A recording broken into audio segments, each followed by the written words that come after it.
in history. It was the biggest day in history, the markets. So we're very, very happy with the way the country's running. We're trying to get the world to treat us fairly. This is something that should have been done 25 years ago, and it wasn't. Should have been done 40 years ago, and it wasn't. But no president was willing to take it on, but you had to. It's not sustainable. It wasn't sustainable. And as you know, without a lot of money being added, this is a lot of money that we could add, the country is making approximately $2 billion a day. And when you think of it, we've never done that before, never come close to it. And the number is probably $3.5 billion a day. And that makes us a very strong country. But we have Scott here and Howard and some of the people that are working on deals. And the biggest problem they have is they don't have enough time in the day. Everybody wants to come and make a deal. And we're working with a lot of different countries. And it's all going to work out very well. I think it's going to work out really very well. But we're in good shape. There's no inflation. There's very little inflation. And I went 4 years without inflation, and I took in hundreds of billions of dollars from China and others, taxes in China. But we took in hundreds of billions of dollars a year from China, and we had no inflation, essentially. So we think we're in very good shape. We think we're doing very well. Again, there'll be a transition cost and transition problems, but in the end, it's going to be a beautiful thing. We're doing again what we should have done many years ago. We let it get out of control, and we allowed some countries to get very big and very rich at our expense, and can't let that happen. It's not a sustainable formula. So I wanted to just thank everybody at the table, and maybe I'll go around and ask some of you a little short couple of answers. Pete just got back from Panama, and he's been all over the place, and you want to give us a little report on that and whatever else you might have to say. Everyone at this table is doing an incredible job, by the way, I have to say, incredible. And the relationships it's like they're friends. They're really, the relationships are very strong, really good, really strong. And these meetings are very good. And I think, I don't believe there's any other president that allowed the press to come into a meeting such as this. These are very sacred meetings. These are very private meetings, but we have nothing to hide. And I think it's good. I think it's a good, we want to be, a word you like to use, Jeff, is transparent. So we want to be transparent, and we'll do that by starting with Pete. Go ahead, Pete. Yes, Mr. President, we just got back from Panama last night.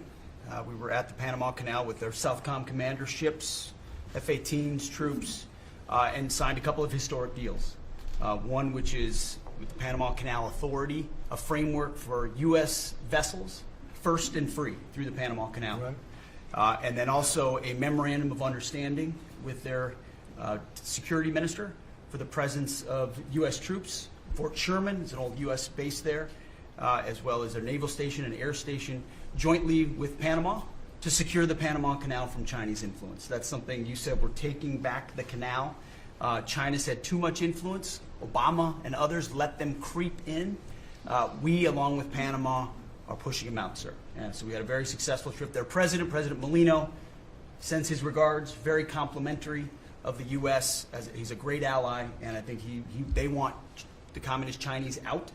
And with our troops there partnering with their forces, we've got a chance to push them all the way out, sir. We've moved a lot of troops to Panama and filled up some areas that we used to have, and we didn't have any longer, but we have them now. And I think it's in very good control, right? Yes, sir. Okay. Thank you, Pete. Very good. Howard? So, so we've have so many countries to talk to. It is, it's incredible. I think Scott and I'm not sure we could ever have enough time in the day to talk to all these countries because they want to talk and they want to talk now. And they've come with offers that they never, ever, ever would have come with, but for the moves that the president has made demanding that people treat the United States with respect. We're getting the respect we deserve now, and I think you're going to see historic deals, one after the other. And then I'm very excited that within a week and a half, we're going to start with the gold card, and the Trump card is coming out, and we're very excited about that, and that's coming soon. So very excited. Thank you very much. Good job. Linda? Well, on a couple of fronts, we have been addressing the issue of anti-Semitism on campuses. There's been some grant funding and contract funding that we've reviewed, and some canceled and some we've put on hold, waiting for that, while we do an investigation.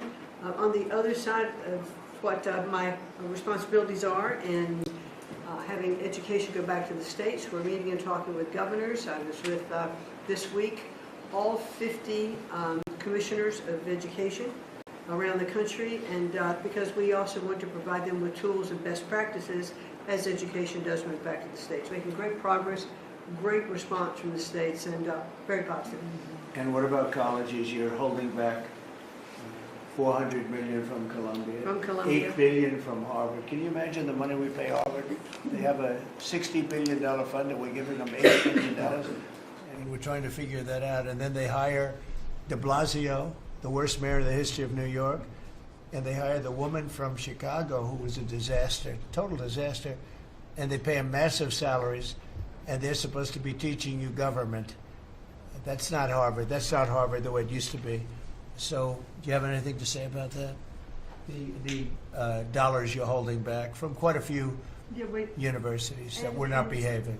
Yeah, and the other, there's some Princeton, Cornell, others that are coming in, and actually getting calls now from the presidents of the universities who really do want to come in and sit down and have discussions. And so we're investigating them, but in the meantime, we're holding back the grant and the fund money.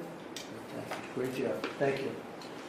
Very thankful for the House voting for the President's budget resolution along with the Senate bill.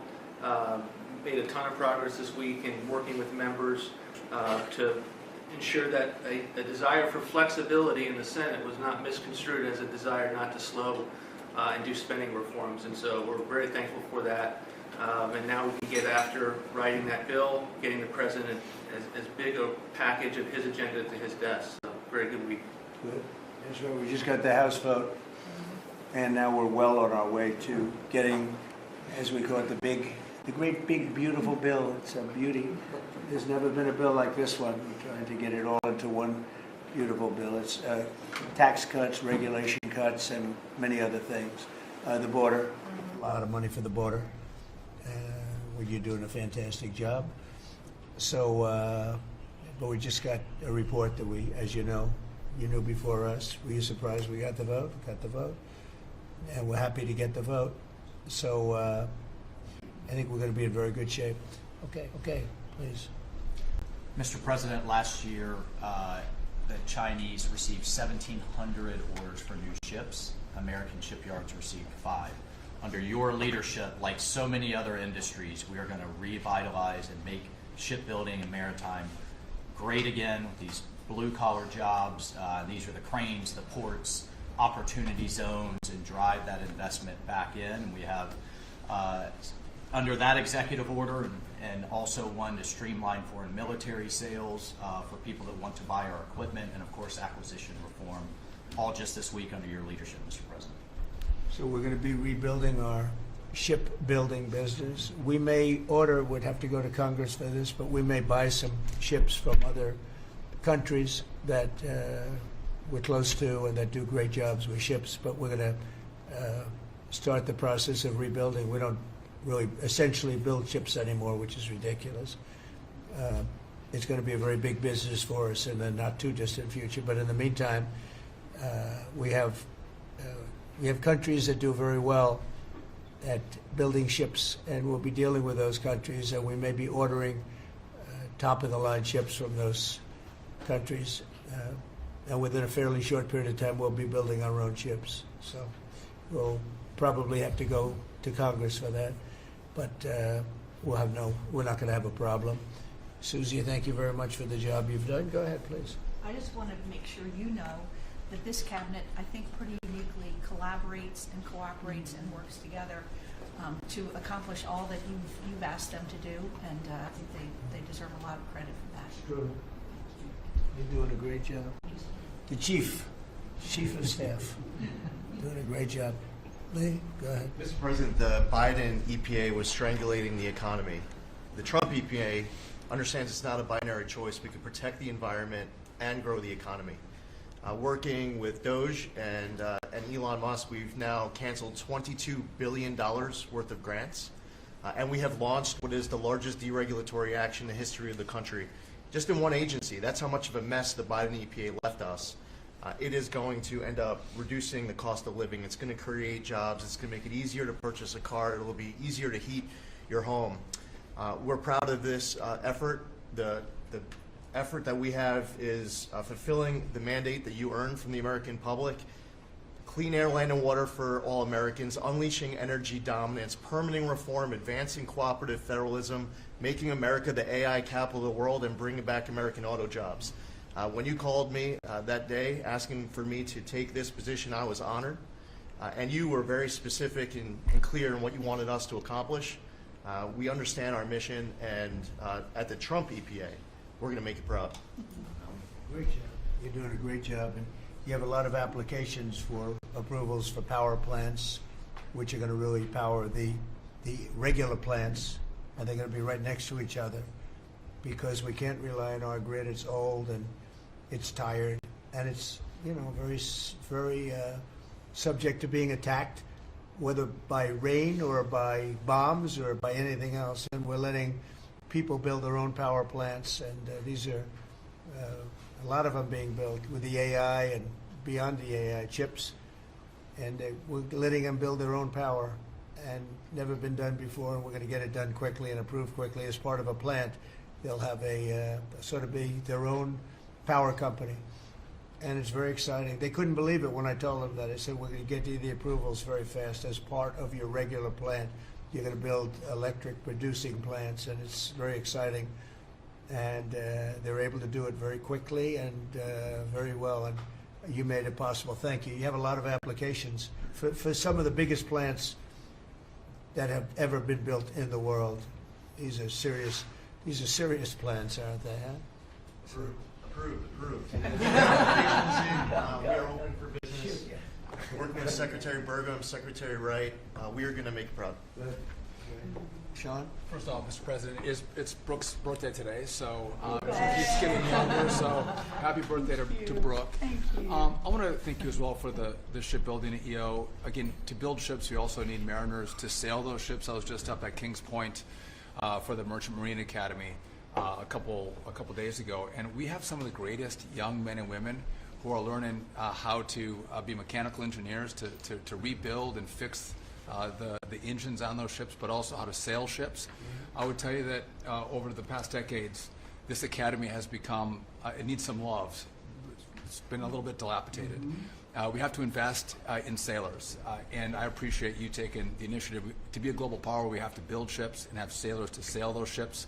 These are the very people that help Pete should we come into points of crisis to support the military. So thank you for that.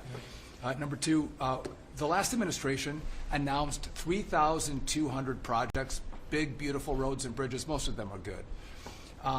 But they announced them, they didn't sign a grant agreement. 3,200, so the money doesn't go out the door to build the infrastructure in the country. And it's fun to do an announcement. It's actually the harder work to put together these grant agreements. So we're doing the work right now at DOT to get these grant agreements done and build the projects. Most of them are good.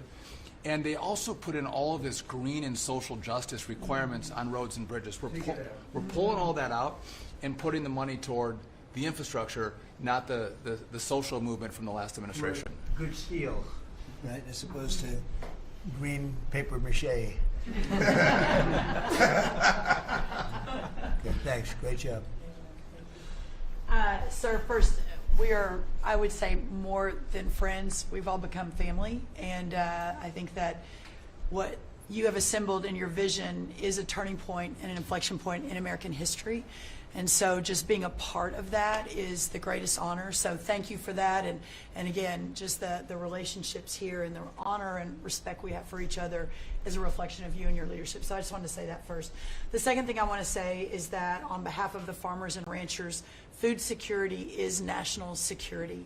We have to be able to feed ourselves. And your idea of using tariffs along with deregulation and tax cuts, but your idea of using tariffs to ensure that we are putting forward and putting America first, no one understands that better than our farmers and our ranchers. But having said that, emerging from 4 years of Biden with a 30% increase in inputs for our farmers and ranchers, with an almost $50 billion trade deficit. When we left the first time, it was zero, meaning that they are hurting. So the period of uncertainty we're in, they know that your vision will move us into an age of prosperity for all Americans, but for my people, for the farmers and ranchers, unlike any they have seen before. And I think they are really, really excited and so grateful for your leadership. But also, you have never failed to say that you have the backs of our farmers and our ranchers. It was the first phone call that I had after I was voted with the Senate. And that message just resonates with almost an 85% support of you in the last election. They're with you. Interestingly, the biggest budget driver at the United States Department of Agriculture is not farming and ranching or agriculture, it's food stamps. And so as we emerge and embark, Secretary Kennedy and I, on your vision of making America healthy again, a massive part of that is realigning and reworking our food stamp program so that it better serves those who need it. And yeah, to the point of getting the transgender, DEI, Green New Deal out of the USDA and realigning is really important. So It's out of the thank you. military, right? Is it 100% out, would you say? 99.9, sir. I'm going to get that last point. Get the more out. rest of it. But thank you, sir. We've got a much different military, I will tell you. Thanks very much. Good job. And eggs are down. Eggs are Big, down. right? Yes, Big. yes, sir. Wholesale prices. Retail will come. Easter is the Super Bowl for eggs. So, you know, there may be a little fluctuation, but no, we feel really good about it. Thank you. That's what I hear. Thank you. Thank you. Good. I'd echo what Howard said on the trade queue, that we've got over 75 countries that want to come in. So it'll be Treasury, Commerce, Jameson at USTR, and we're putting a process in place. And as you said, you're going to be part of the negotiations too, because you know I've had these countries call me up and the Secretary Bessent, we're happy you're going to be negotiating. Well, President Trump's going to be involved too. Every So detail. bring your best deal on the budget. It's moving quickly in the House and the Senate, thanks to your leadership. We're also going to have debt ceiling in there, so we're going to get an increase in the debt ceiling. So, and that will be the done and dusted for Part of the bill that we just got to vote on today. So part of the bill. It'll be done and dusted for 2 years. We won't have to worry about that. And then I gave a speech yesterday to 1,400 small and community bankers, and they were so happy to hear from your administration.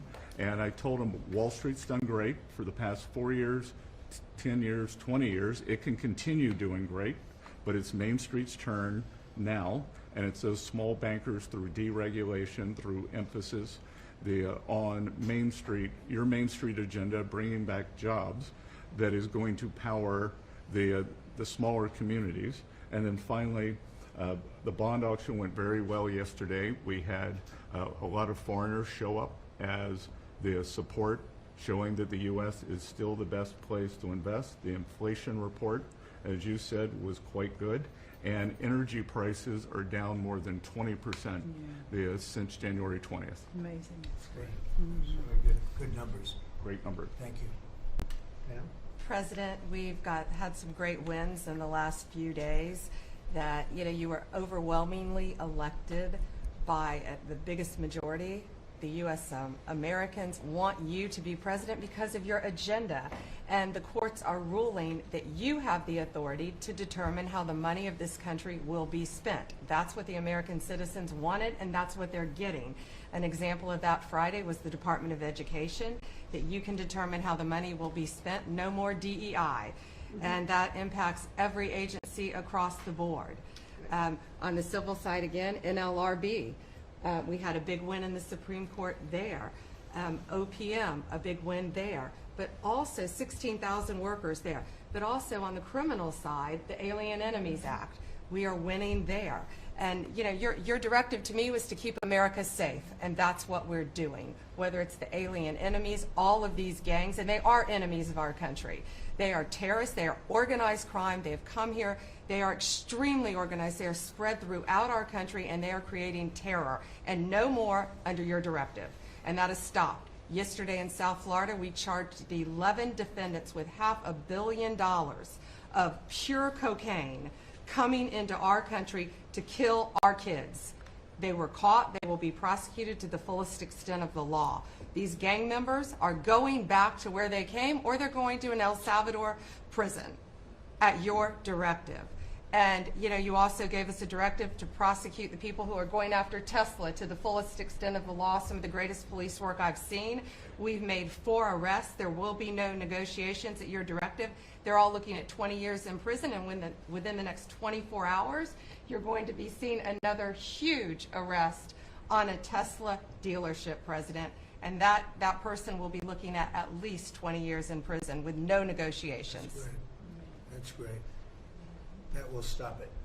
Cold. Domestic terrorism. Thanks. Doing a great job, too. Thank you very much.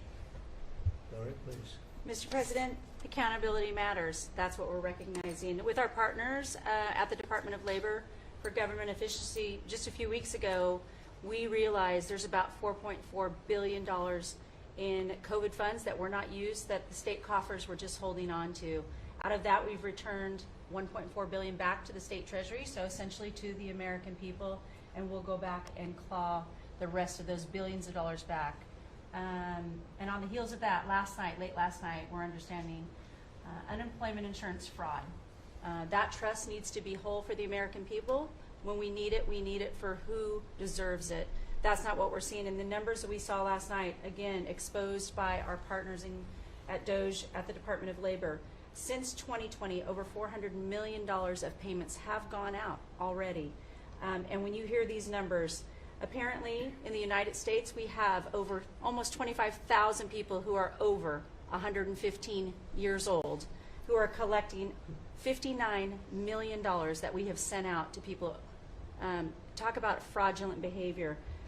Mr. President, 28,000 people between 1 and 5 years old have collected fraudulent payments at the tune of $254 million has gone out. And lastly, 10,000 people who have not been born yet, 15 years into the future, $69 million, and they haven't even been born yet. In one case, they will be born 129 years from now. The United States government sent them $41,000, and they're not born yet. So, under the Department of Labor, those are the things that we're uncovering. I couldn't be more honored to tell the American people that we're bringing back their dollars and we're saving them and returning them to the United States Treasury. Also, jobs numbers. Last Friday, 228,000 new jobs were reported. That is good for the American people. That is my primary job, is to grow that workforce under your leadership. So we've kicked off the America at Work tour, and we'll be visiting all 50 states, and I'll be working with my colleagues here to do just that. So thank you, Mr. President. We're going to grow this economy. We're going to keep our focus on the American worker. So you're finding tremendous fraud, though. Those numbers are really bad when you Unheard of. over 115 years old. And I think you had mentioned the oldest person in our country is 114 years old. Reported. That's pretty good. A woman living in Pennsylvania, but apparently there's 24,000 more of them that are 115 or older that we're I dealing hope with you hear that. too. So we have 24,000 older than the oldest person. Definitely did. That's and what are we doing about that? How do we get that money back? Yeah, so we're working with our IGs to do the further investigation. The House and Senate, we had a 5-year statute of limitations. We've got an extension on that, another 5 years. And so the goal, in my opinion, we should never have a statute of limitations to return the American dollars back to the Treasury when there's fraud. But at this point, we will continue to work hard and double down and return those dollars to the Treasury. Great. Thank you very Thank much. you. Great job. Christie? Well, Mr. President, thank you for your leadership at the border. For the second month in a row, you have broken the record in the history of the nation for the lowest number of encounters at the border, which is absolutely remarkable. You have said that America's laws matter and that they'll be enforced, and we're hard at work now to get people to go back home that are here illegally. So the Alien Registration Act has been in place long enough now that those individuals that are here illegally, if they haven't registered, then they can be charged criminally, and they can face fines up to $1,000 a day and face deportation if they don't go home, and they'll never get the chance to come back to America. So we're encouraging people to use the CBP Home app to register, and we're working on the resources and funding to buy them a plane ticket to send them home. I went to El Salvador, Colombia, and Mexico, and those countries and others are thinking about setting up programs to support these individuals when they get back to their countries. So when they get there, they'll have housing and food assistance, and so making sure that these folks have the opportunity to go home so that they can get the chance to come back to America is important. And So it's a very big self-deport operation that we're starting. thousands of people have already Yeah. self-deported. Well, we're just going to, when you have 21 million people that need to go home because they're here breaking our laws, then we need to facilitate that. And I've been working with the governors a lot lately on several different issues. One of them has been on FEMA for recommendations on how to do exactly what you've directed us to do. And then also I sent a letter and communicated with them that they need to be setting up a SCIF.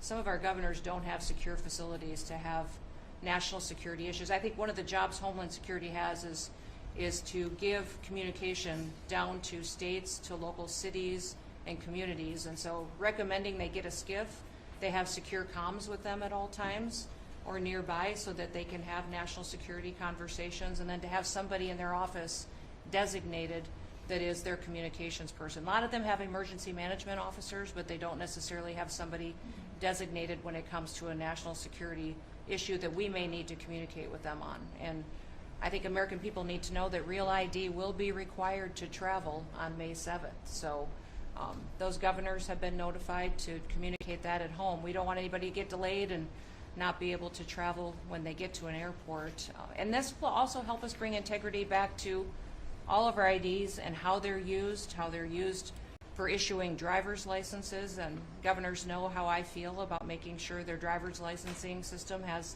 integrity, because a lot of people use their driver's license to vote. And the backbone of our country and the foundation is election integrity. So we're giving all those directions to our governors and communicating that so they can lead on it as well. And we're going to work with people so that if they go out in a nice way and go back to their country, we're going to work with them right from the beginning on trying to get them back in legally. Is that right? A chance to come back. So it gives you real incentive. Otherwise, they never come back. They'll never be allowed once a certain period of time goes by, which is probably going to be 60 days.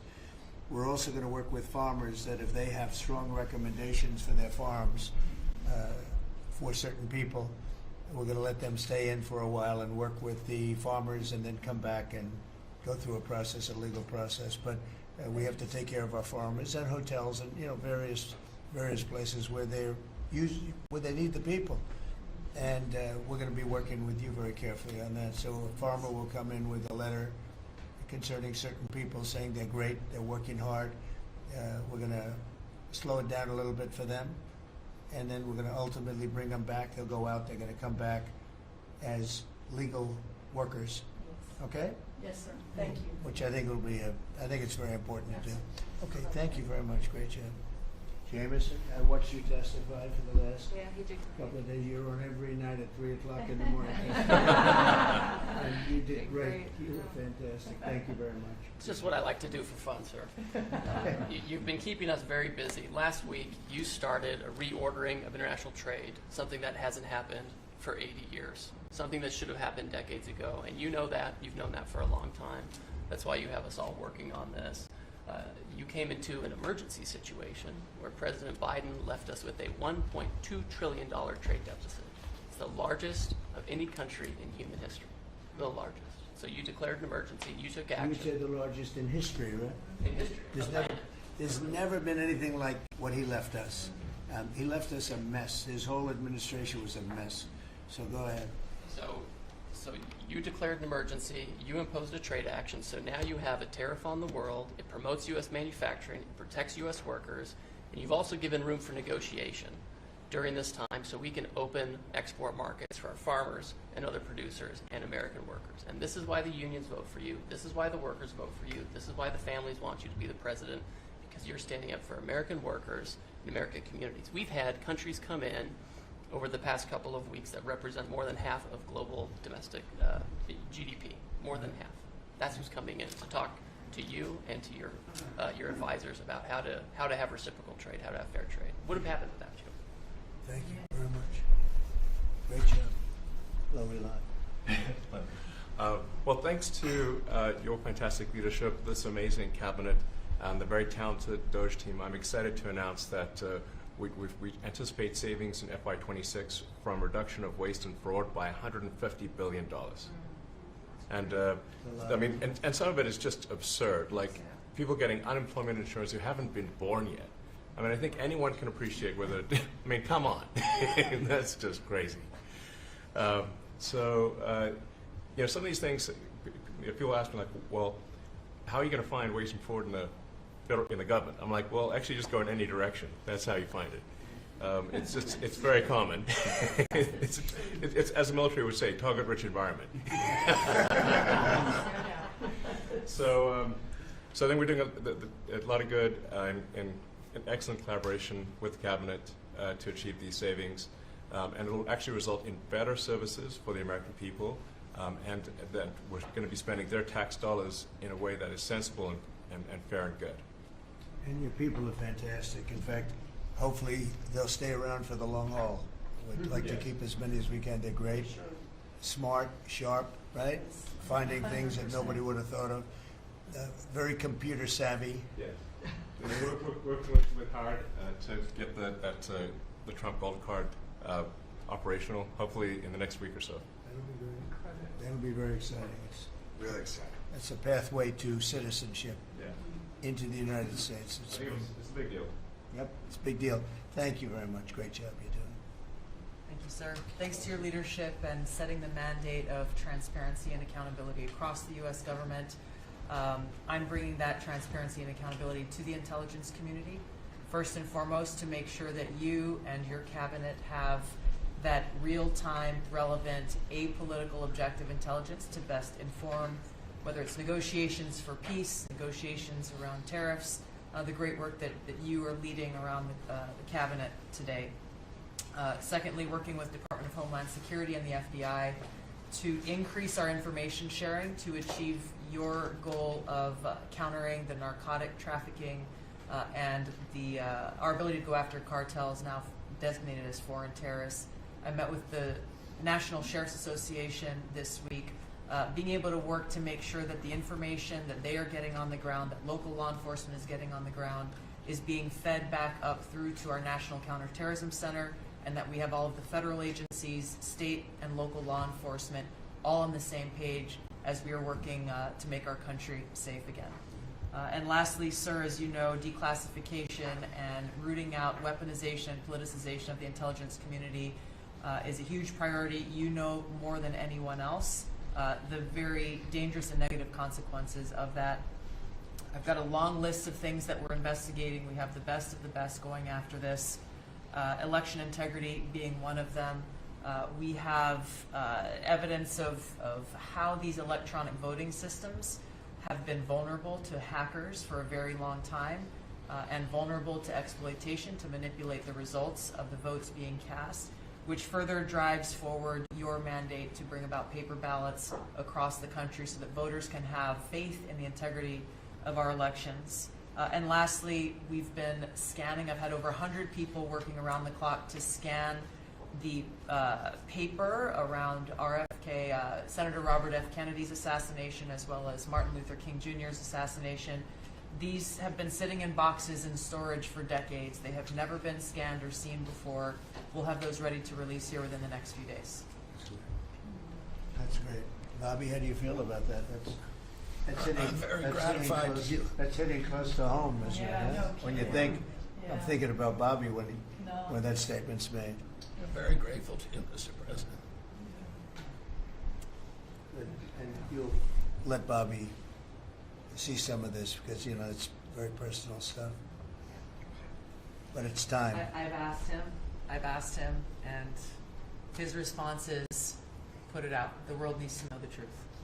And his uncle that's been out, and anything that hasn't been out, they can go to your offices and see, right? Everything that we have within our possession, it's either online or it's physically at the National Archives and Records Agency.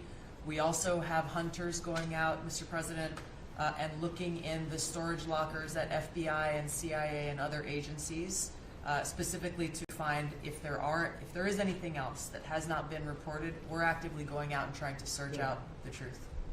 Okay. Yeah, we want to get it all out. Yes. 100%. Good. Thank you very much. Good job, guys. Mr. President, on behalf of America's manufacturers, I want to thank you for standing up to the Chinese Communist Party and fighting for our main streets, for our workers, and for those that make things in America. I'm out on a Made in America manufacturing tour, and as I go across the country, people are grateful to have a president who's not just fighting on the tariffs fronts, but to get inflation down, to create jobs. After Biden destroyed 110,000 manufacturing jobs in just his last year, you've already brought back thousands and thousands of manufacturing jobs. So the American worker is grateful. Main Street is grateful for you. And at the agency level, we're making sure that manufacturers have access to the capital they need, but we can't do that if we're not fighting fraud. So we've modified our loan applications to have citizenship verification, to make sure we have birth dates, common sense principles around lending that the Biden administration had waived. They waived $450 million of fees in 1 year. We're restoring that for the American taxpayer. And the American taxpayer, as tax day approaches, April 15th, they need to know that this cabinet, this administration, and thank you Elon Musk and DOGE for fighting for the American taxpayer to make sure that their hard-earned dollars are well spent, that they have a return on investment for this country, and that we're fighting for them just as you are every single day. So thank you, Mr. President. Thank you very much. Mr. President, we are working at HHS to advance your agenda to make America healthy again. I'm working with Lee Zeldin to reassess the fluoride rules based upon the August release by the National Toxicity Program of new science that shows a direct inverse correlation between exposure to fluoride and IQ loss, particularly in children. Lee and I were in Utah this week, to announce that Utah became the first state in the country to ban supplemental fluoride. I'm working with Brooke on, and governors now in 24 states who are advancing MAHA legislation to get soda pops off of the food stamp program, off the SNAP program. We've launched Operation Stork Speed to get the bad chemicals out of baby formula. We're working with governors across the country to get good food into the school lunch programs and to get rid of food chemical dyes and other bad chemicals that are in our food. We've shown now that this directly affects academic performance, violence in the schools, and mental health, as well as physical health. We are working with governors across the country to get cell-to-cell or bell-to-bell legislation to restrict the use of cell phones in schools, which again dramatically impacts academic performance.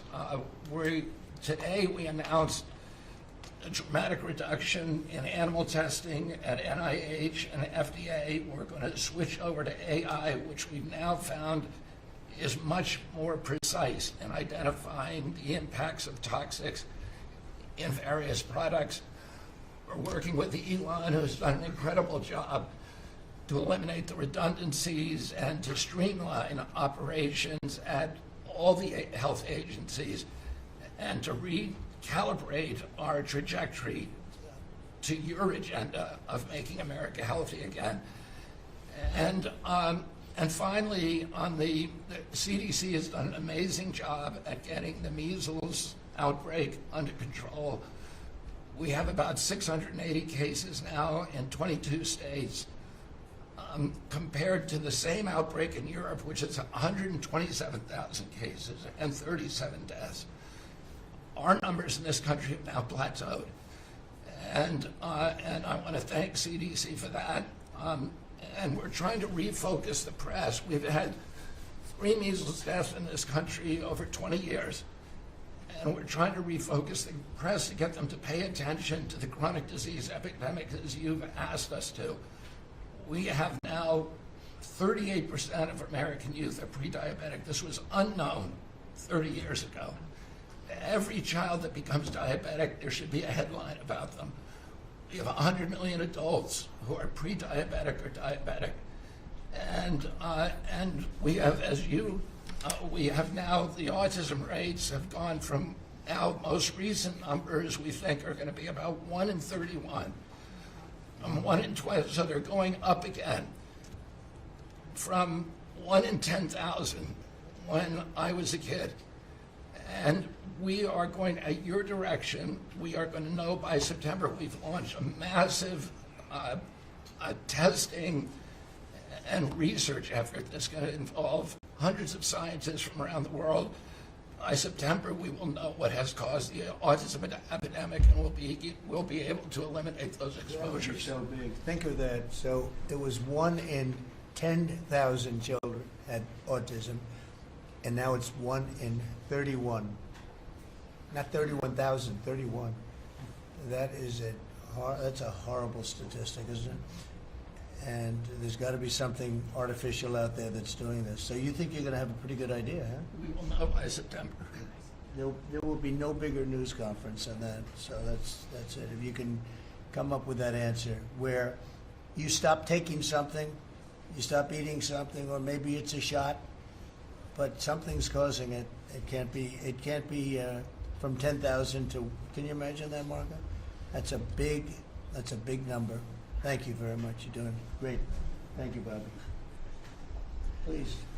Well, Mr. President, one of your primary administration goals is to make sure that we unleash American energy, and of course the strategy behind that is when we do that, it helps make it more affordable for all Americans. Energy isn't just industry, it is the foundation of every other industry, whether it's food, manufacturing, clothing, transportation. And then also when we've got the ability to generate and not just be energy independent but energy dominant, then we have the opportunity to sell energy to our friends and allies versus them buy it from our adversaries. And our adversaries were funding terrorism and conflicts against our allies by their oil and gas sales that were going through a Swiss cheese set of sanctions. So with your creation of the National Energy Dominance Council, over half the people at this table serve on that. Everyone has been engaged, whether it's interactions with negotiations with other countries, with putting sanctions in place that actually work, with cutting deregulation, working on biofuels, building infrastructure for transportation. There's a whole range of things that are being tackled. But when the outcome of all that is that the Biden administration was restricting supply, you're increasing supply. When you increase supply, then prices start to come down. And we have a huge opportunity to do this. Just in interior alone, there's 500 million acres of surface, 700 million acres of subsurface, and 2.5 billion acres of offshore. And the Biden administration was trying to restrict this so that you couldn't get a timber lease, you couldn't cut a tree, you couldn't graze a cow. You couldn't develop oil and gas minerals, and you couldn't develop the critical minerals we need for our technology, for our defense industries, and to be able to help us win the AI arms race against China. So we're opening up this, and with your executive orders and your work, we've on Tuesday, historic day, you ended the war on beautiful clean coal, which has been going on since Obama took office. China gets 60% of their electricity from coal. They're opening up they've opened up 94 gigawatts of coal in the last year as part of this AI arms race. 94 gigawatts, that's enough for 94 Denvers to be able to, 1 gigawatt per metro area like that. It's unheard of. So we have an opportunity under your leadership to come back. The Gulf of America had its first offshore lease sale, which is scheduled for later this year, but that was, the industry loved that because we're now, the Gulf of America is now open for business again. and there's as much as 7 billion barrels of oil accessible now. They've increased the upside of what they think that is. On the coal front, the estimate is the financial value of the coal in America is $8 trillion. That was an asset on the balance sheet that we've now being put back on again. And of course, in Alaska, with your separate executive orders to unleash Alaska energy between ANWR, the North Slope, the Strategic Petroleum Reserve Alaska, all of those we've reversed Biden decision. Those are all open for business again, and all of this is leading to the investment coming to America. The smart money is coming to the U.S. That's why we've got trillions of dollars of investment that are showing up at the door, because they know if they're going to do manufacturing here, there's going to be energy to power their plants. And so, again, thank you for your leadership, and thank you for everything you're doing. Very good. Thank you. Marco? Well, Mr. President, one of the most important things I believe you'll achieve in your presidency is reordering the world in a proper way. For 31 years, more than 31 years now, multiple administrations have allowed the Chinese to deindustrialize this country, to take away jobs and factories and the pillars of our national strength. And what you're doing now, I think, is a great service to our country, but ultimately to the world. And I want to congratulate you and your team that's working on that, because it has extraordinary geopolitical implications, as you see, from all these other countries that are now coming here and wanting to join something that actually it's crazy to allow these. I mean, basically, we lived in a world where Chinese companies can do whatever they want in America, but our companies cannot do anything over there unless they allow it, and even then they steal our stuff and reverse engineer it. So just reordering all of that has dramatic implications on peace and security of the world. So we thank you. An important meeting, thanks to you, is going to happen on Saturday for the first time in a long time. There'll be direct talks between Ambassador Witkoff and a top-level leader in Iran. We hope that'll lead to peace. You've been very clear what Iran is never going to have is a nuclear weapon. And I think that's what led to this meeting, and we'll wait for him to come back from it. And we're hopeful about that. I would also say that we are receiving, and I think the Department of Homeland Security can confirm this, historic cooperation from countries all over the world. Number one, in taking back their citizens. Every country in the world has to take back people that are illegally in another country. And we have countries that refuse to do it, or will kind of ignore our calls. All of them are doing it. The ones that are not are paying a price. And we've also found cooperation in other countries that are willing to take some of these people, some very dangerous criminals. I know the President of El Salvador will be here next week, has really been a good friend of the United States in that regard. These are some of the worst people you'll ever encounter, and Pam knows this, and Christy knows this from the work they're doing. And one last point I want to make, Mr. President, and again, it's under your leadership, it's actually under your executive order. If you come to this country as a student, we expect you to go to class and study and get a degree. If you come here to vandalize a library, take over a campus, and do all kinds of crazy things, we're going to get rid of these people, and we're going to continue to do it. So when we identify lunatics like these, we take away their student visa. No one's entitled to a student visa. The press covers student visas like there's some sort of birthright. No, a student visa is like me inviting you into my home. If you come into my home and put all kinds of crap on my couch, I'm going to kick you out of my house. And so, that's what we're doing with our country, thanks to the President. And last but not least, very important development this week, but both Pam and I were very excited. The finest higher education institution in the United States, University of Florida, is also now the national champions in basketball, and we hope you'll host them here soon, Mr. President. Go Gators. They're coming. Good for the SEC. They're coming, guys. Congratulations. Well, thank you very much. You're really doing a great job. We appreciate it. Any question? Mr. President, can you give us a reaction to today's stock market drop, and also give us a sense of the next steps with China? Well, I haven't seen it because I've been here for 2.5 hours, so I'll be seeing it. I think Scott went out. Scott, you want to have a statement on that? Sure. Look, the up 2, down 1 is not a bad ratio, or up 10, down 5. And I think, as we have talked about, as we go through the queue and settle with these countries who are going to bring us their best offers, we will end up in a place of great certainty over the next 90 days on tariffs. But we had very good inflation numbers today. Oil's down. We had a successful bond market. So I don't see anything unusual today. And next steps for China, sir? Well, we'll see what happens with China. We would love to be able to work a deal.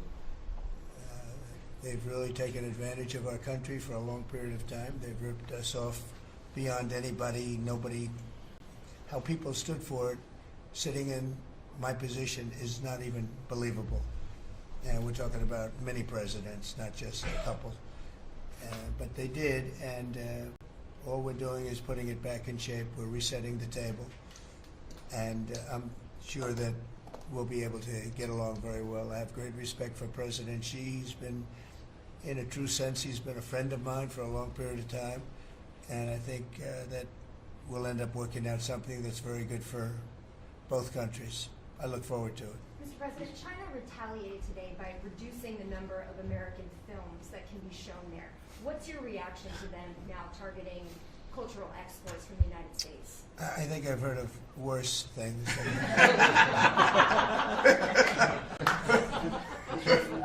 Yes, please. Also on China, the Ukrainians say they have evidence that Chinese soldiers have been found fighting for the Russians in Ukraine. Can the U.S. verify this? And if so, what does the U.S. plan on doing to China to counteract that? We'll look into it, but I think beyond that, we're really looking to get that war stopped. They're losing 2,500 and even more than that young people a week. They're Russian and they're Ukrainian. They're not American, but they're people. And we're seeing if we can get it stopped. And I think we're making progress. I appreciate the ballerina who was released. It was at the request of a very good friend of all of ours, actually. Dana White called me and he said it's the friend or the relationship of one of the fighters for UFC or one of the fighters.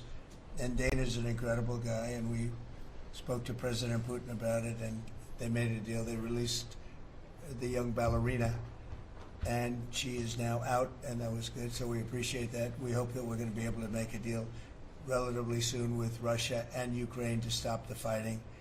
It's so senseless. It's such a horrible thing. It would have never happened if I were president, but it did happen, and we were given that card. And I think we're going to get it. I think we're going to get it stopped. We've got to get going. We got to get it. We have to move it faster. Likewise with the hostages, we're making progress. There's 59 hostages, but only 24 of them are living, and that's the way it's been presented to me by the mothers of some of the dead, mothers and fathers of some of the dead hostages, and they want the bodies of their baby, as they say, their baby, their young boys. They want them back as much as if they were alive. It's amazing, because when I met the hostages 2 weeks ago here, I couldn't believe what they had to go through, by the way. But when I met them, they said, yeah, there's 59, but 24 are living. And they actually consider, I guess if you're a parent, you do consider it this way, that the remainder who are dead, the 24 that are alive, the remainder that are dead, they want them back just as much as they would want them back if they were alive. It's really pretty amazing and pretty sad. So we're getting close to getting them back. We have a lot came back. A lot of people are very grateful. Some came back in pretty bad shape. Some came back, they're okay. I think they're going to be scarred mentally for a long time, because if you sit down and talk to them, as I have, what they went through is incredible. But we're making progress. We're dealing with Israel. We're dealing with Hamas, and it's a nasty group. Mr. President, how close are you to the first country coming to actually make a deal with the United States over tariffs? Is it days, months? Well, I think it's very close, but we have to have a deal that we like. We don't want a deal that's going to be a bad deal, or I could make every deal in one day if I wanted to. I could do this all in one day. I could just say, here's what we'll do. And I was saying to the people before, to Scott, mostly to Scott and Howard, and some of the other people that work with us on the negotiations. We have a lot of law firms that have paid me a lot of money in the form of legal fees. We're going to probably use those firms to, if we can, I think we can. I'll make a contribution to the country, but they're great firms. They're the best firms, the biggest, and really the most prestigious. And we may be using them to help you guys out, because you're going to need a lot of lawyers. And I'm not sure Pam's going to be happy if I say, can you send over about 200 lawyers that work on trade? She's working on criminal stuff, and I think that's going to be her focus more than anything else. So we'll find out if we can do that. But we have a lot of lawyers that you've been reading about, where they paid $100 million a firm on average. Now we have the final 4 or 5 are at $125 million. So I have a lot of legal fees I could give to you people, and we might as well use them. Hopefully I won't need that many legal fees or that much. I may. Who knows? After it ends, after we leave, maybe I'll need it. But if I do, it's not going to be very pleasant. So I think we're going to try to use these very prestigious firms to help us out with the trade, because we have a lot of countries. But we want to make deals that are proper for the United States, not just we can make deals easily. We want to make them proper. Mr. President, if you aren't able to reach the deals that you want to see at the end of the 90 days, will you put those higher tariffs in place, or will you extend Well, that's pause? what would happen. I mean, if we can't make the deal that we want to make, or we have to make, or that's good for both parties, it's got to be good for both parties. You wouldn't. And then we go back to where we were. Go back to the numbers that you announced last week. I think so. You wouldn't extend the pause. Yeah. We'll have to see what happens at that time. Thank you, Mr. President. You said yesterday you were considering some exceptions for companies. Can you talk about what you're considering? And then also on the reciprocal tariffs, that would be substantially lower. Is the same math formula going to be used, or is that tossed out? I'm not considering now for any country or company, but it's possible that I would. But I'm not. We don't have that situation right now. People understand where we are, what we're going to do. But it could happen. It's called flexibility. You have to have certain flexibility. Mr. President, what are you planning on using the money that you're gaining from revenue through the tariffs on? Paying down national debt, reducing taxes, creating good budgets, helping Christie with the border and all of the other things. I built hundreds of miles of wall, as people now understand, 571 miles of border wall in the first administration. But we're going to beef it up, and we're going to add more. And the numbers are incredible. Really, the numbers are what's taken place. We had great numbers, but these numbers are topping my last administration. And Christie and Tom Homan have done an amazing job. But it's an expensive process. This weekend, where they used to have hundreds of thousands of people standing there pouring through the border in Tijuana, Mexico, this weekend they had nobody. You had a man sweeping this massive piece of concrete, which is, the area where they said massive. And I've looked at that during the Biden administration. You couldn't see a piece of that concrete. There were so many people on it. You couldn't, if you had helicopter shots, you couldn't see concrete. Now, this weekend, you had nobody there but a man with a broom sweeping it and cleaning it up. Pretty amazing. It's really an amazing job. But it will be used for that. It'll be used for a lot of things.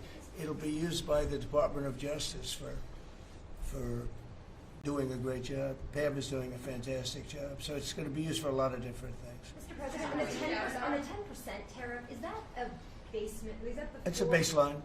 Can countries negotiate that to bring that It depends down? on what they're adding. Some countries we have massive deficits with, or they have big surpluses with us, and others it's not that way. So it depends. That's why it's really they're all different. Every country is different. Some have certain advantages that others don't have, and certain things. We have some. China has a surplus of $1 trillion. I mean, the numbers are crazy, and others have basically no surpluses. We have some that are pretty even, but they hurt us in other ways. One is a little bit different. So are you negotiating with the EU as one bloc or individual nations for the tariffs? We're looking at it as one block. They've been very tough, but they were very smart. They were ready to announce retaliation, and then they heard about what we did with respect to China and others, but China, and they said, we're going to hold back a little bit. They decided to hold back. I thought they were very smart. Look, the EU is very smart, but they really have taken advantage of the United States.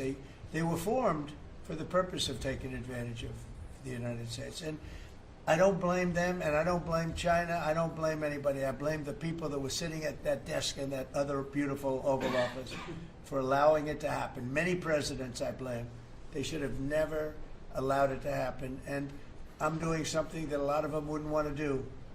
But I'm here, I do those things, and we're going to make this country great again. We were taken advantage of by almost everybody. I sat back in the last administration. I would actually read them. I don't have to read them now. I know them so well. I would read some of these documents that were signed, deals, and I said, who would do a deal like this? Who would do it? You've seen it, Elon. Yeah. I'd look at deals where it's so one-sided. Even we have a deal with Japan, and we get along great with Japan, and we had the Prime Minister here. He was fantastic. As you know, Abe was great. Shinzo was great. He was a good friend of mine, unfortunately no longer with us. But we defend them, but they don't have to defend us. I said, that doesn't sound too good. But we have a deal, a defense deal. We pay hundreds of billions of dollars to defend them. But if for any reason, in other words, we pay all the money. They don't pay anything. But if we're ever attacked, they don't have to do a thing to protect us. I said, oh, that sounds like a wonderful deal. So that's just one out of thousands. And I just wonder who did this. And it's people that either hate our country or didn't care, an expression that you use. I think it's really a lot of them didn't care. It's just hard to believe how bad they are. Now that's a little bit of a defensive deal, but I'm talking about trade deals, the same thing. They're so bad, you would say, how come? And even when I'd renegotiate, like I'd go to a country, they'd give me everything I asked for. I said, why didn't somebody ask for it like originally? They give me everything. I think when they were negotiating, they didn't care, or they didn't ask, or they were shy, or they were very stupid, or they hate our country. Yeah, go ahead, Jeff. You were speaking about Japan. Can you clarify what your vision is for U.S. Steel? You referenced it yesterday. Yeah. There's some questions about what you actually want to see Sure. happen Look, with that. U.S. Steel is going to do very well now because of tariffs, and I don't know why they even need a deal. But the only thing is, U.S. Steel, if you go back 80 or 90 years, that was a behemoth in this. That was our biggest, most. If we were around, we would have been very proud of it. Today we have different types of companies that are big. Google, it's not the same as U.S. Steel, and I love Google, and I got to like the people that run it. They're very capable people. They didn't like me so much in the first administration, but they like me a lot now. I don't know what happened, but I like them. But I think they would be the first to admit, when I envisioned, you look at some of those steel factories from 90 years ago, it was a different kind of a country, but they were miles long. Today you see just empty hulks. Those hulks are going to be filled up very soon because of what I'm doing with tariffs. It was a different kind of a thing. But if I didn't do that in the first term, my first term, if I didn't put tariffs on, we would have, because China and others were dumping steel, billions of dollars of steel. Our steel companies were all closing. Every fact, we wouldn't have one steel plant open. And now we have a steel industry that's doing very well, but soon it's going to be thriving, really thriving. And those factories are going to be filled up, but more importantly, they're going to build brand new ones. Nucor and so many other companies call me, Nucor being a big steel company. They're building massive new steel plants, and it's great. And likewise, car companies. We have many, many car companies. 3 of them, I'm not looking to hurt Mexico, and I like Mexico. And by the way, I think the new president is a terrific person, a fantastic woman. We've had many conversations. She's a very elegant, just a fantastic person. And she's been very nice, very, very nice. But I'm not looking to hurt them, but we have 3 car plants that were under construction in Mexico. They stopped constructing, and now they're going to build in the United States because of tariffs. See, we should have never let this happen, because whoever it was that was president at the time, we lost 90,000 plants and factories since NAFTA. 90,000. It's not believable. How about that, Laura? You're in that sort of world of factories and Build back plants. manufacturing, construction jobs, and bring those workers back home. That's right. We're going to bring them all back. But think of it, from that period of time, which isn't so long ago, we lost. I said the other day, if you had a map on a big wall like this, And if you had pins, 90,000, I don't know if you'd have enough. I don't think you'd have enough room on the map to put the pins. 90,000 factories that we've lost since NAFTA. And it's not even, and about 6 million jobs, really, I think probably a lot more than that, but they say 6 million jobs. We're going to bring many of that back. I think we're going to bring more than all of it back. We're going to be better and stronger than ever before. But if a president, when they were leaving, said, look, you can leave, but if you're going to build a factory someplace else, and you think you're going to come and sell your steel or your car or any product that you make, your pharmaceuticals, which we're going to do, we're going to get them all back. But if you think you're going to just, all they had to do is say this, and they wouldn't have left. You know, I said it the other day. I said it with respect to, I made a speech a year ago, and I told them if I win, we're going to charge a big, big tariff at the border. And people were thinking about building in Mexico a car plant. And I said, we're going to have a big tariff. So if you want to build a car, you're going to have to pay 25% more than the cost of that car. You're going to have to pay 25% tariff at the border. They would have never left. They could have kept everybody. If a president said, if you leave this country, you leave Michigan, you leave Detroit, you leave anybody, any of our states, because to me they're all the same. I love them all. I love them all, and I probably won them all, but they say I won most of them, but I think I won them all, but that's okay. But all you had to say if you were the president is, if you leave and you think you're going to now fire all those workers, leave all that, everything behind, and you're going to build in another country and sell it any, and no, you're not going to. You're going to pay 50% or 100% tariff. They would have never left. And all you had to say, Marco, all you had to say very simply is, you don't have to write it down. All you have to do is say it verbally. If you leave, you're going to pay 100% tariff. Therefore, don't leave. They would have never left. But they left 90,000 plants. I mean, it's hard to believe that many. It's not, you can't envision it. So just getting back to your, because I'm the great weaver of all time. To weave, you have to be a genius. To go on tangents, anybody can do that. But we'll get back to your original U.S. Steel.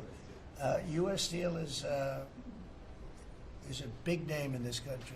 It's Babe Ruth is a big name. We have a lot of big names, but not too many. U.S. Steel is one of the great names in the history of our country. And normally I wouldn't mind so much. I wouldn't be thrilled with it. But to buy for a foreign country, and we love Japan, but for a foreign country to buy that cherished U.S. Steel brand, that's hard for me to do. And maybe somebody else may want it. The company Nippon that's involved with it is a big, powerful company who do a good job. But why can't they just build a plant themselves? I mean, why do they have to, take U.S. Steel? So as you know, I rejected the deal.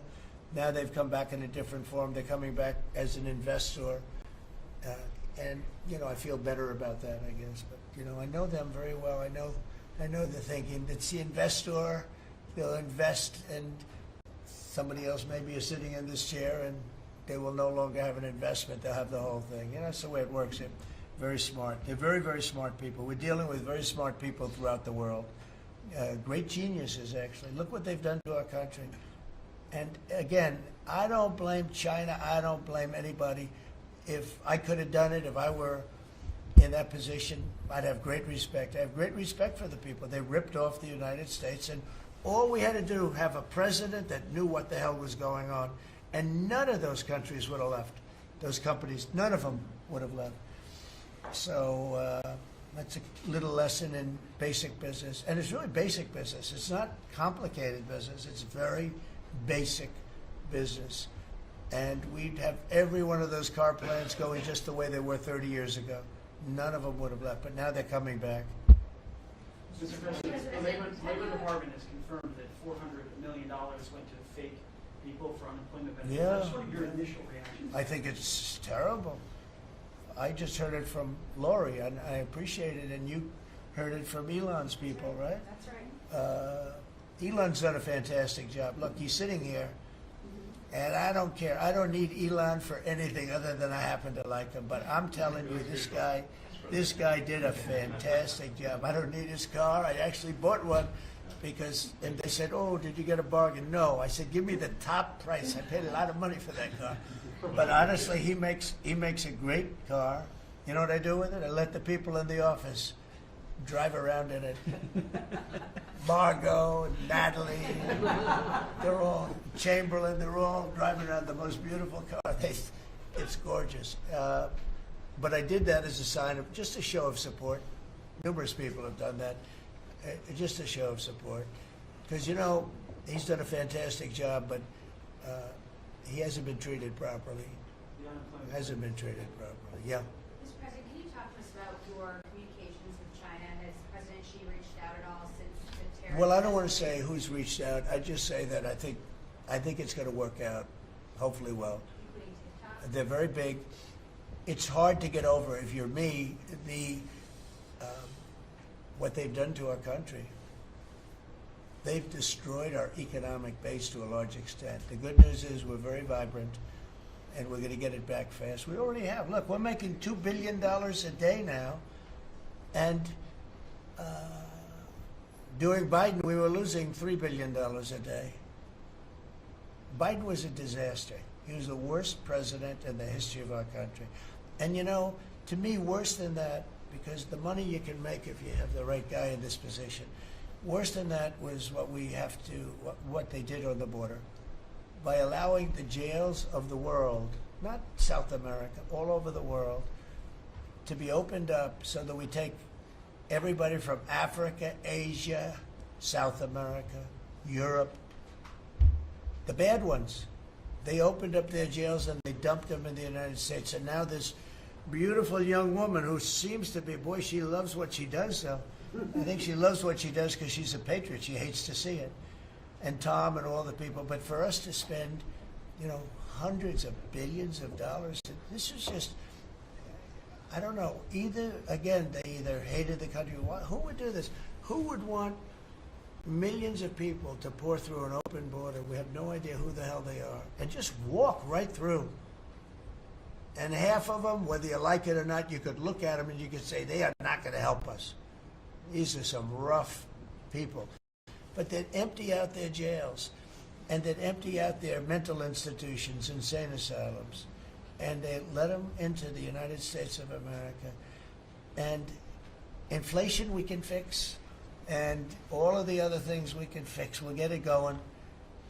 But this is something, it's such a horrible thing, and it's really hard. You know, we have to do deportations. Now we're doing self-deportation. We're coming up with all sorts of ideas. And they must have known it's not going to work out well. And, you know, we want people to come into our country, by the way. We need them badly for the jobs.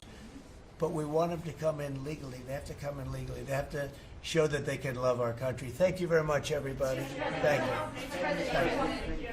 Thank you very much. President, Democrats are making allegations about market manipulation.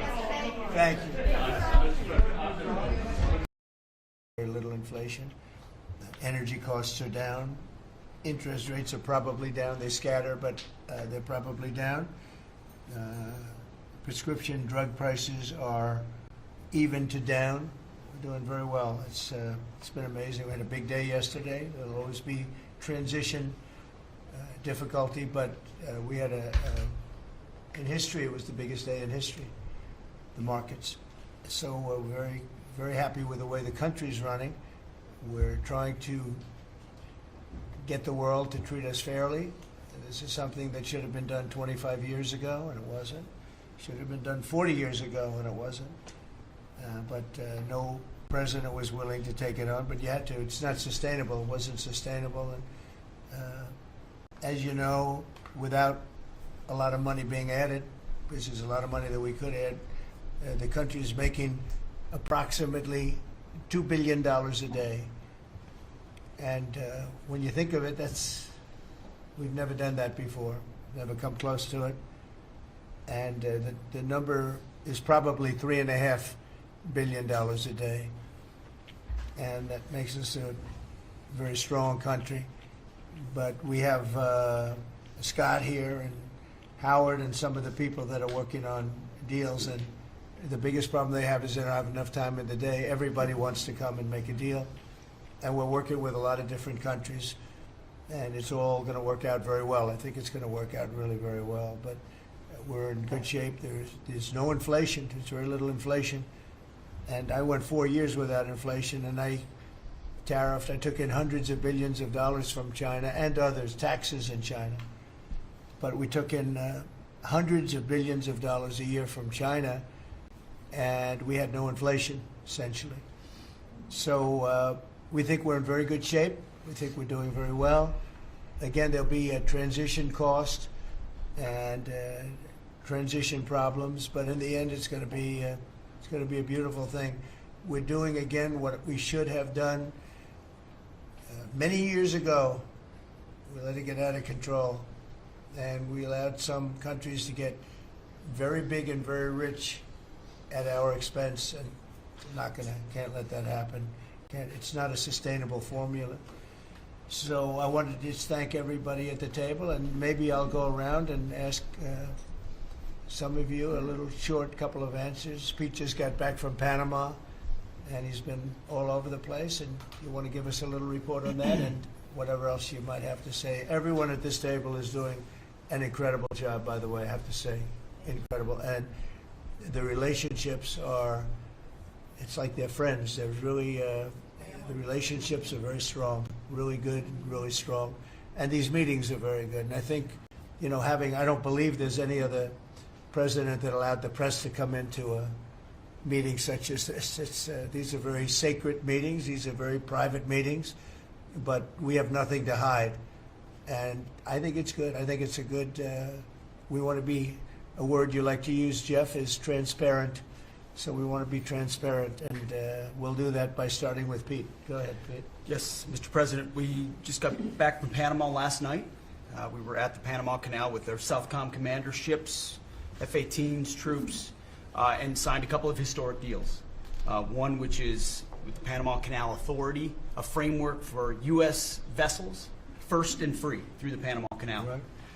And then also a memorandum of understanding with their security minister for the presence of U.S. troops. Fort Sherman is an old U.S. base there, as well as their naval station and air station, jointly with Panama to secure the Panama Canal from Chinese influence. That's something you said, we're taking back the canal. China's had too much influence. Obama and others let them creep in. We, along with Panama, are pushing them out, sir. And so we had a very successful trip there. President Molino sends his regards, very complimentary of the U.S. He's a great ally, and I think they want the Communist Chinese out. And with our troops there partnering with their forces, we've got a chance to push them all the way out, sir. We've moved a lot of troops to Panama and filled up some areas that we used to have, and we didn't have any longer, but we have them now. And I think it's in very good control, right? Yes, sir. Okay. Thank you, Pete. Very good. Howard? So, so we've have so many countries to talk to. It is, it's incredible. I think Scott and I, I'm not sure we could ever have enough time in the day to talk to all these countries because they want to talk and they want to talk now, and they've come with offers that they never, ever, ever would have come with, but for the moves that the president has made. Demanding that people treat the United States with respect. We're getting the respect we deserve now, and I think you're going to see historic deals, one after the other. And then I'm very excited that within a week and a half, we're going to start with the gold card, and the Trump card is coming out, and we're very excited about that, and that's coming soon. So very excited. Thank you very much. Good job. Linda? Well, on a couple of fronts, we have been addressing the issue of anti-Semitism on campuses. There's been some grant funding and contract funding that we've reviewed, and some canceled and some we've put on hold, waiting for that, while we do an investigation. On the other side of what my responsibilities are in having education go back to the states, we're meeting and talking with governors. I was with, this week, all 50 commissioners of education around the country, and because we also want to provide them with tools and best practices as education does move back to the states. Making great progress great response from the states and very positive. And what about colleges? You're holding back $400 million from Columbia. From Columbia. $8 billion from Harvard. Can you imagine the money we pay Harvard? They have a $60 billion fund and we're giving them $8 billion. And we're trying to figure that out. And then they hire de Blasio, the worst mayor in the history of New York, and they hire the woman from Chicago who was a disaster, total disaster, and they pay them massive salaries, and they're supposed to be teaching you government. That's not Harvard. That's not Harvard the way it used to be. So, do you have anything to say about that? The dollars you're holding back from quite a few universities that were not behaving. Yeah, and the other, there's some Princeton, Cornell, others that are coming in, and actually getting calls now from the presidents of the universities who really do want to come in and sit down and have discussions. And so we're investigating them, but in the meantime, we're holding back the grant and the fund money. Great job. Thank you. Very thankful for the House voting for the President's budget resolution along with the Senate bill. Made a ton of progress this week in working with members to ensure that a desire for flexibility in the Senate was not misconstrued as a desire not to slow and do spending reforms. And so we're very thankful for that. And now we can get after writing that bill, getting the President as big a package of his agenda to his desk. So very good week. Good. That's right. We just got the House vote, and now we're well on our way to getting, as we call it, the great big beautiful bill. It's a beauty. There's never been a bill like this one. We're trying to get it all into one beautiful bill. It's tax cuts, regulation cuts, and many other things. The border, a lot of money for the border. You're doing a fantastic job. So, but we just got a report that we, as you know, you knew before us. Were you surprised we got the vote? Got the vote. And we're happy to get the vote. So I think we're going to be in very good shape. Okay, please. Mr. President, last year the Chinese received 1,700 orders for new ships. American shipyards received 5. Under your leadership, like so many other industries, we are going to revitalize and make shipbuilding and maritime great again with these blue-collar jobs. These are the cranes, the ports, opportunity zones, and drive that investment back in. And we have, under that executive order, and also one to streamline foreign military sales for people that want to buy our equipment, and of course acquisition reform, all just this week under your leadership, Mr. President. So we're going to be rebuilding our shipbuilding business. We may order, would have to go to Congress for this, but we may buy some ships from other countries that we're close to and that do great jobs with ships, but we're going to start the process of rebuilding. We don't really essentially build ships anymore, which is ridiculous. It's going to be a very big business for us in the not too distant future, but in the meantime, we have countries that do very well at building ships, and we'll be dealing with those countries, and we may be ordering top-of-the-line ships from those countries. And within a fairly short period of time, we'll be building our own ships. So we'll probably have to go to Congress for that, but we're not going to have a problem. Susie, thank you very much for the job you've done. Go ahead, please. I just want to make sure you know that this cabinet, I think, pretty uniquely collaborates and cooperates and works together to accomplish all that you've asked them to do, and I think they deserve a lot of credit for that. True. You're doing a great job. The chief of staff, doing a great job. Lee, go ahead. Mr. President, the Biden EPA was strangulating the economy. The Trump EPA understands it's not a binary choice. We can protect the environment and grow the economy. Working with DOGE and Elon Musk, we've now canceled $22 billion worth of grants, and we have launched what is the largest deregulatory action in the history of the country. Just in one agency. That's how much of a mess the Biden EPA left us. It is going to end up reducing the cost of living. It's going to create jobs. It's going to make it easier to purchase a car. It will be easier to heat your home. We're proud of this effort. The effort that we have is fulfilling the mandate that you earned from the American public. clean air, land, and water for all Americans, unleashing energy dominance, permitting reform, advancing cooperative federalism, making America the AI capital of the world, and bringing back American auto jobs. When you called me that day asking for me to take this position, I was honored. And you were very specific and clear in what you wanted us to accomplish. We understand our mission, and at the Trump EPA, we're going to make you proud. Great job.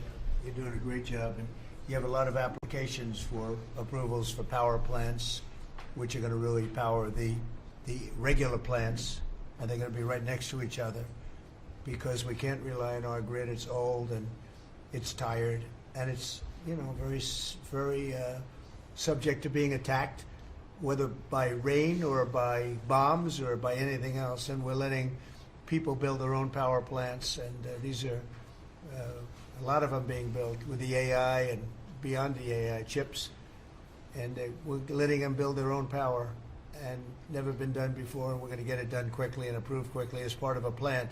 They'll have a sort of be their own power company, and it's very exciting. They couldn't believe it when I told them that. I said, we're going to get you the approvals very fast as part of your regular plant. You're going to build electric producing plants, and it's very exciting. And they're able to do it very quickly and very well, and you made it possible. Thank you. You have a lot of applications for some of the biggest plants that have ever been built in the world. These are serious plants, aren't they? Huh? Approved. We are open for business. Working with Secretary Burgum, Secretary Wright, we are going to make you proud. Good. Sean? First of all, Mr. President, it's